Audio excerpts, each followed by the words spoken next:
Le voile est sombre, tombé sur l'asphalte comme de la poussière dans la tombe.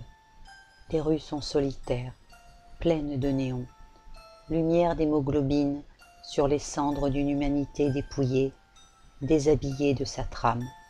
La petite fille a peur, elle voudrait bien aller voir ailleurs, voir s'il fait froid là-bas aussi. Dans le métro, elle se cache, elle regarde le défilé des pieds enchevêtrés et déjà condamnés. Des pieds riches, des pieds pauvres, des pieds d'enfants et des pieds de grands. Tous courent dans le même sens, dans la même folie équivoque. Tous se souillent dans la même artère, se broient dans le même rêve. Parfois, quelques-uns s'arrêtent devant elle. Ils la regardent, mais ne la voient pas.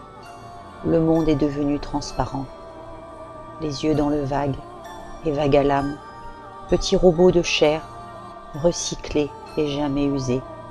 Voilà ce que nous sommes, les piles enfoncées dans la connexion, l'aube de la destruction. Car il faut bien marcher, coûte que coûte, éviter la déroute et le doute. Être parmi les siens, juste à côté du trottoir, parmi les milliards, parmi les jumeaux errants, inertes et pantins gesticulant dans le vide. Les escalators sont les portes d'un enfer docile et servile. Il avale la bouche pleine, un silence qui n'a même plus peur de nos absences.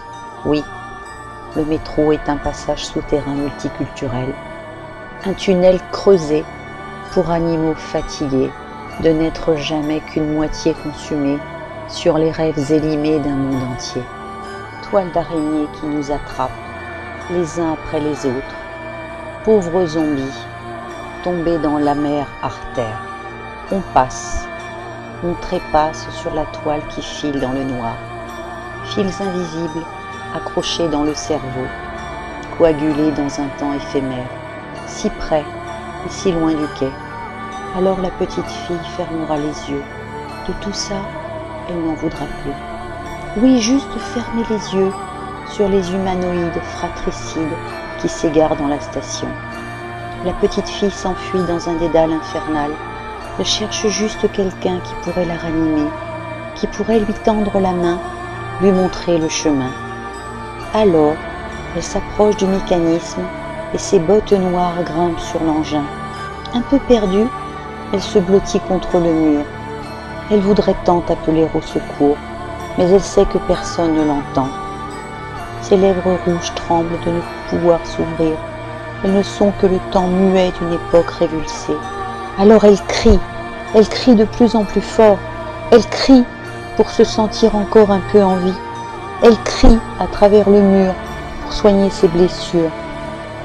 Elle espère que quelqu'un viendra, que quelqu'un la trouvera, que quelqu'un lui dira qu'ils ne sont pas tous comme ça, des putains de robots évidés de leur chair.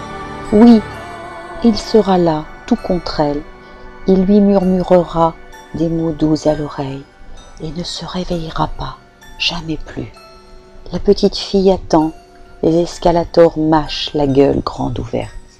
Ils avalent et recrachent l'humanité comme un goutte à goutte éventré, comme un battement de cœur atrophié. Monde moderne, ingurgité à la chaîne.